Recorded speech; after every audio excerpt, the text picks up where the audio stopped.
welcome to Jacob's Quest, and tonight we just got done watching episode 4 of the Acolytes, and wow, that was better than I thought it was going to be, by a lot actually. Genuinely shocked by a lot of the twists that they took this, like, you know, just when I think I have this show figured out and I kind of know the general direction it's about to go, they take like a drastic left turn and I'm like, oh shit, okay. I did not see that coming. Wow. And look, I know this show is very contentious on the internet. There's a lot of people out there that if you say you like this show or that you're enjoying the show, they get really mad at you for liking it. Even posting this, I'm bound to have some comments underneath this video, or even when I post it online, I'm gonna get those comments. How dare you like this show? But I'm gonna tell you right now, that episode was awesome. So let's just go into it. So the first thing is that we do not get a continuation of the flashback. A lot of people thought we were gonna jump right back into the backstory of the origin of these two girls, and you know, I kind of thought that too, or at the very least we were going to get maybe some small snippets of it. Having seen the episode, I'm actually really glad that we didn't, because we got to catch up with Osha and have some more time with her and Jeki and her and Sol, and actually like get these little character beats even between her and Yord. And yes, we got our little rodent mascot character who's the tracker, you know, and just silly little characters. And it makes total sense in my mind that, like, yeah, I guess the Jedi are kind of constantly picking up strange little characters to go on their adventures with them. Like you have Jar Jar in Phantom Menace, like they just kind of pick these things up, and we have a friend now and he's gonna be on the ship sometimes. So that was kind of funny. Anyways, so yeah, we do not get the flashback. I know that for sure that we will, because if you go watch some of the teasers and trailers that they put out before the show premiered, there's still a lot of footage. In fact, a big, probably spoilery big fight involving Kelnaka, that obviously, spoiler alert, we do not get to see Kelnaka fight in the present day. So we're gonna get a big flashback. We're gonna return to that. Maybe next episode will be that, I don't know, but we don't get that here.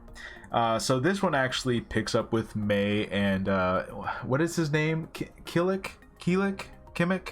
Anyways, the guy, right, who I am now more certain than ever is our mysterious masked figure. So they're here and they're looking for Kelnaka in this forest planet, and you know, he's been secluded out here on his own, and basically the entire episode they're just walking from place to place, and the guy's talking about how, like, oh yeah, I went here earlier and you know, I found out where the Wookiee Jedi was, and I did all this that way I could help you, I could bring you to him, right? I found out exactly where he is, just follow me. And immediately all my red flags are going off, and I'm like, okay, so they're gonna do a big reveal. It's gonna be him the whole time, right? And there's a moment here, and this was just so shocking, and we're just gonna jump right into the big twist of the episode. So they kind of separate ways. He's gonna go get some water. They take a break from their hike because they gotta hike through this entire vast forest. And May calls out for help, saying like, help, help, and he runs, and he ends up getting snared in this little trap that she had set up. And basically she's come to the conclusion, because they had like a whole conversation before this about like, oh hey, your sister being alive doesn't change anything, you made a promise, you still have to kill all the Jedi, and she's going along with it. But now that she has him trapped, she's like, actually, my sister being alive changes everything. I thought the Jedi were responsible for this. And again, we still don't know exactly what happened that night, exactly why she thought this. But in any case, she no longer believes that the Jedi were responsible for this, because hey, her sister's alive and she was a Jedi, so okay, something else is going on here, and we, the audience, still don't have all that information. And then she basically says, I'm gonna go surrender to Kelnaka. I'm gonna surrender, I'm gonna give them all the information that I know, tell them everything I can about, hey, my master, it's a Sith. It's a red lightsaber wielding Sith, because she doesn't know his identity, but at the very least, she probably knows that much. She probably knows, like, yeah, this is a Sith Lord. I don't know who it is. I've never seen him without the mask, but it is a Sith. And basically, I want to say it's Kimmik. It starts with a Q. I can't remember exactly what his name is. But anyways, basically she's just telling him like, I'm gonna go tell them everything I can. I'm gonna surrender. My sister's alive. I don't have to do this. I don't need to be this assassin person anymore. And this was like blowing my mind, because I'm like, it's Star Wars. We always kind of assume there's gonna be a redemption thing that happens. Like, okay, yeah, at the end of the show, maybe she'll, turn back to the good side and then die, like trying to save her sister or something like that, right? Like that's the predictable thing that would happen in Star Wars. But no, no. She's turning good immediately, or at the very least, she's willing to surrender because she's like, yeah, this changes my whole situation. So she runs to the Wookiee Jedi. And unfortunately, I think this is the thing that's going to make some people angry, because they're like, oh, Wookiee Jedi, this is going to be cool. When she meets up with him in his hut, he's already dead. Someone has slashed him with a lightsaber. So someone got here before she managed to get here and slashed him already. Now, if you remember, Kimmik, or whatever his name is, did say, oh yeah, I went here earlier. I found out where the Wookiee was, and I did that for you. Very interesting. He is like, he was already number 1 on my suspect list, but now he's like way up there. I'm like, if it's not him, I'll be genuinely shocked, because he was left strung up sitting there, and then our masked figure shows up behind all the Jedi, and no, he's just somehow got here, right? How did he get here? And she even went on to say, May was saying like, oh, he could not have gotten here through the forest without a guide. It'll take him forever to get here. But who's already here? The guy who was left strung up all alone. Interesting. So like, again, if it's not him, I'm gonna be genuinely shocked, because I'm like, there's no way it can't not be him. It has to be him. I don't know who else it could be. Some people were thinking that maybe it was one of the witch mothers, and I guess that's still technically possible, but we don't have nearly enough clues for that as much as we do for this guy. Like, this guy is like number 1 suspect times 100. It's clearly him. Anyways, so let's go into some of the other points, because I kind of just dove right into like the big ending there. So some other interesting things. We do go back to Coruscant. We do go how Osha was basically gonna leave. I'm not a Jedi. My sister's alive. That's all I need to know. I'm leaving, right? And then she kind of gets dragged back into this mission. But before that, we have a very interesting meeting between several Jedi Masters, including Vernestra Rwoh and Sol and a handful of others, even a Ki-Adi-Mundi's species. What was the Coneheads? What the hell were their species names? The Ki-Adi-Mundis. Anyways, so even a member of that species is there, and they're all sitting around talking about how, like, okay, clearly May was trained by somebody, probably a Jedi. Vernestra Rwoh's like, it had to have been a Jedi, because who else has this kind of training?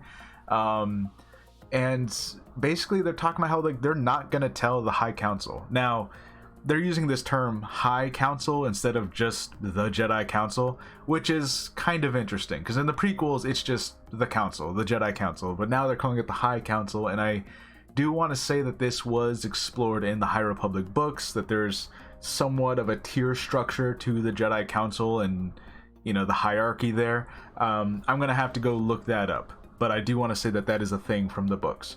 So basically what we're saying is that this group here, Vernestra Rwoh, is like, hey, look, if we tell Yoda and all those people in the High Council about this, they're going to have to inform the Senate that, like, oh, there's a Jedi killer trained in the Jedi arts, and they're going to launch this whole investigation, and it's going to look bad for us publicly. And Vernestra Rwoh, by the way, is really, really concerned about how things look publicly for the Jedi, right? She's like very much into that whole bureaucracy mindset of like, hey, our public image has a lot to do with how effective we can be, right? Which to a degree is true, right? Like, I understand she has a point there, but also it's kind of showing how, like, the Jedi are having these lapses in judgment simply because of they get muddled in with basically politics, like the politics between them and the Senate, and now the Jedi aren't even telling each other things, which is fascinating. Some people have even gone as far as to suspect Vernestra Rwoh might be involved in all this. I doubt that. I highly doubt Vernestra Rwoh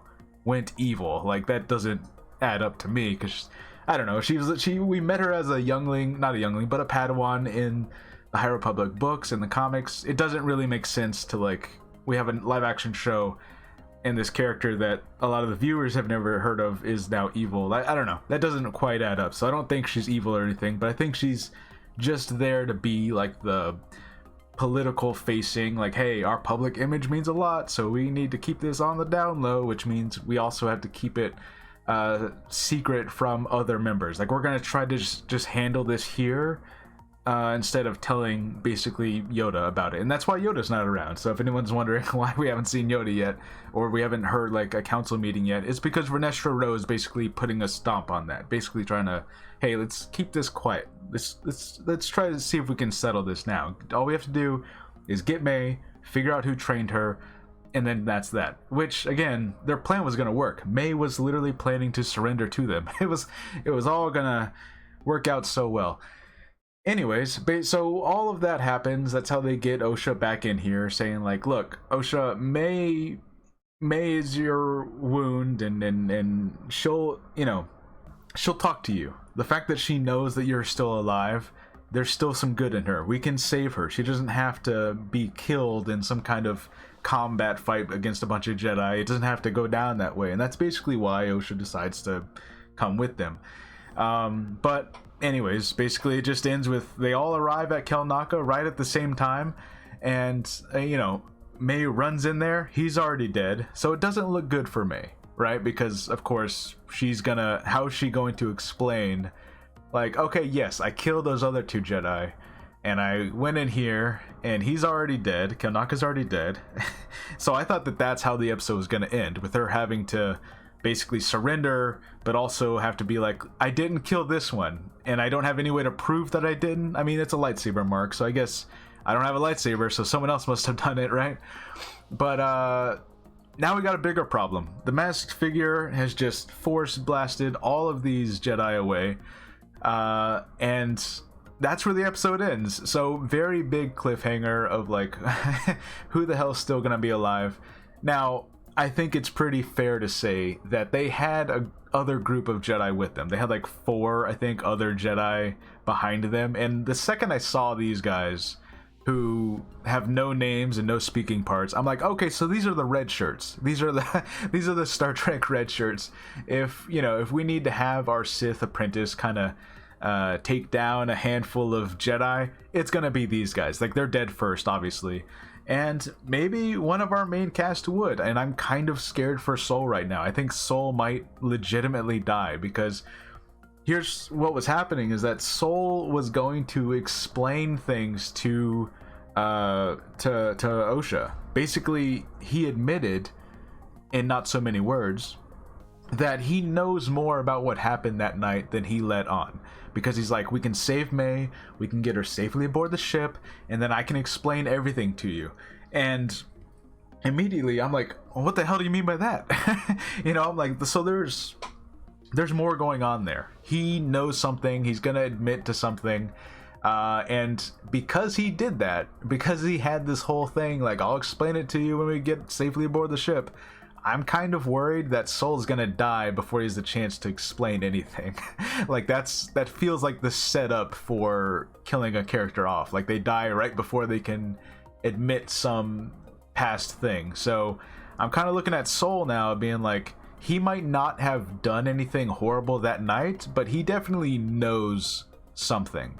And that, whatever went on that night, is obviously still a big mystery, and we're gonna get that. Like I said, there's footage in the trailers that we haven't seen yet, so probably next episode, I imagine.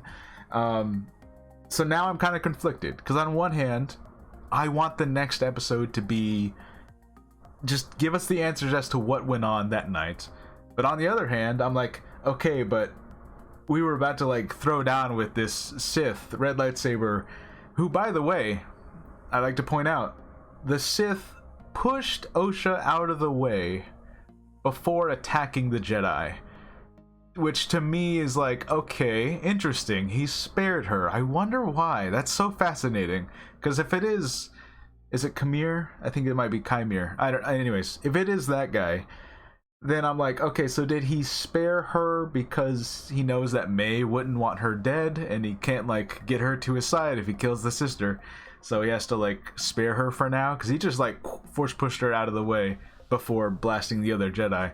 So I don't know. On one hand, I want to see the ending of this confrontation, and on the other hand, I really need to figure out what the hell happened that night. You know, obviously we have little hints and clues. I'm just gonna go ahead and talk about the footage that's in the trailers. We see Kel Naka fighting Torben. The Torben is the one who took the poison. He has the scarred face. We've seen footage of Kel Naka force pushing him and swinging a lightsaber at him. So whether it's Kel Naka that got possessed or Torben that got possessed again, because we saw that in a little bit in the first flashback, I don't really know. Something happened there, and then that led to the deaths of all the witches, and Soul at least knows about it. Really interesting stuff. Look, if you're someone out there who like is really against this show, and I know that there's a lot of people out there who are, right? Whether that's because you're against the show actually on its own merits, or you have, I don't know, maybe your favorite YouTuber told you to be against the show, and so you're like, yeah, I'm against the show, this YouTuber told me to be, which that's a lot of people who are, by the way. I don't know what else you want. Maybe the show's just not for you, but for me, like, this thing is, it's on all cylinders. I am hooked on this thing. I am fascinated by what's gonna happen, especially after this episode, because like I thought I had a good grasp of like where this is going. I'm like, okay, so May will at the last minute turn good, trying to save her sister, and then the show ends. Classic Star Wars. But no, turn right here in the middle. Really cool. I'm really enjoying this. I still have so many questions, and I think more than anything, that's really what's frustrating so many people out there, is that like, I think it's a combination of a demand for answers along with, you know, all the other things in fandom that we don't need to get into. But yeah, I'm really enjoying this. I'm having a really great time. That was a great episode of TV. I don't know what else you want. Anyways, let me know what you guys think about episode 4 of The Acolyte. Let me know your theories and your questions and whatever else you got, because yeah, I'm totally in. That was really cool. All right, bye. Hey guys, just a really quick addendum. So in the video I talked about how, oh, there's a member of Ki-Adi-Mundi's species. I did not realize that is Ki-Adi-Mundi. So apparently if you go look in the credits of the episode, that is listed as Ki-Adi-Mundi. So yes, he's there.